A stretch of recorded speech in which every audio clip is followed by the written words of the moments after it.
নমস্কার বন্ধুরা, আজকে একটা নতুন রেসিপি নিয়ে চলে এসেছি। আজকে রেসিপিটা হচ্ছে স্টাফড আলু। তো প্রথমে এখানে আমি আলুর খোসাগুলো ছাড়িয়ে দু টুকরো করে কেটে এইভাবে মাঝখান থেকে আলুটাকে কুড়ে নেব, মানে একটা গর্ত মতো করে নেব। প্রত্যেকটা আলুকে এভাবে চামচের সাহায্যে আমি ভেতরটা কুড়ে এরকম গর্ত করে নিয়েছি। তারপরে এটা ভালো করে জলে ধুয়ে আমি একটা হাফ বয়েল করব, মোটামুটি এই 60 থেকে 70% পর্যন্ত একটু বয়েল করব। তো আমি প্রেশার কুকারে দিলাম না, কারণ যদি বেশি সেদ্ধ হয়ে যায় বুঝতে পারবো না, তাই আমি একটা এখানে পাত্রর মধ্যে জল দিয়ে আলুগুলো সেদ্ধ করে নেবো।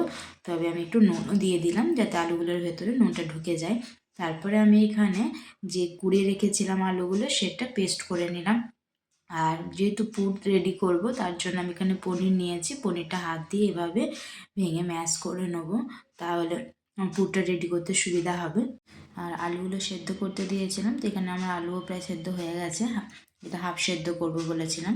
তো আলুগুলো ঠান্ডা করে তারপরে তুলে নিয়েছি। আর এবার পুরটা রেডি করব, তার জন্য কড়াইয়ে একটু সাদা তেল গরম করে তার মধ্যে লঙ্কা কুচি আর একটু কিশমিশ কুচি দিয়েছি। কিশমিশ আর লঙ্কা কুচিটা একটু ভাজা হলে তার মধ্যে আমি আদা রসুন কাঁচা লঙ্কার পেস্ট আর যে আলুটা কুড়ে রেখে পেস্ট করেছিলাম সেটা এখানে দিয়ে দিলাম। তারপরে একটু ভালো করে নাড়াচাড়া করে নেব।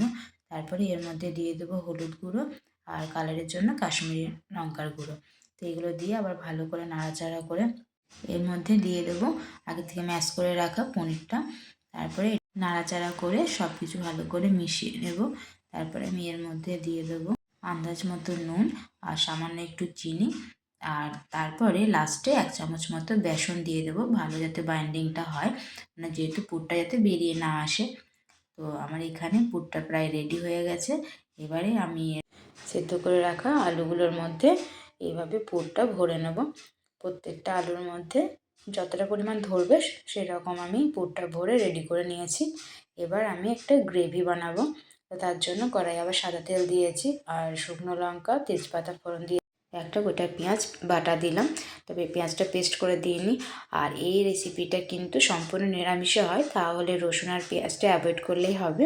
তো এখানে পেঁয়াজটা একটু ভাজা ভাজা হলে আমি এর মধ্যে দিয়ে দেবো আদা রসুন আর কাঁচা লঙ্কা পেস্টটা 1 চামচ মতো। তারপর ভালো করে মশলাটা কষিয়ে নিতে হবে। তার মধ্যে দিতে হবে একটা টমেটোর পেস্ট। তো আমি এখানে টমেটোটা পেস্ট করে আগের থেকে রেখেছিলাম, দিয়ে দিলাম। আর এর মধ্যে দিয়ে দিলাম হলুদ গুঁড়ো আর কাশ্মীরি মির্চ লঙ্কার গুঁড়ো। তারপরে ভালো করে নাড়াচাড়া করে মশলাটা কষিয়ে নেব। আর এখানে আমি গোটা গরম মশলা কাজু চারমগজ এগুলো পেস্ট করে রেখেছিলাম, তো সেটাও এর মধ্যে আমি দিয়ে দিলাম। তারপরে ভালো করে নাড়াচাড়া করে একটু কষিয়ে নিয়ে মিক্সার বাটিটাতে যে মশলাটা লেগেছিলো সেটা জল দিয়ে ধুয়ে সেই জলটা দিয়ে দিলাম। আর যতটা গ্রেভি রাখবো সেই অনুযায়ী একটু জল দিয়ে তারপর একটু ফুটে উঠলেই এর মধ্যে আমি পুর ভরে রাখা আলুগুলো দিয়ে দিলাম। ভিতরেও আন্দাজ মতো নুন আর চিনি দিয়েছি, সেটা স্কিপ করেছি ভিডিওতে।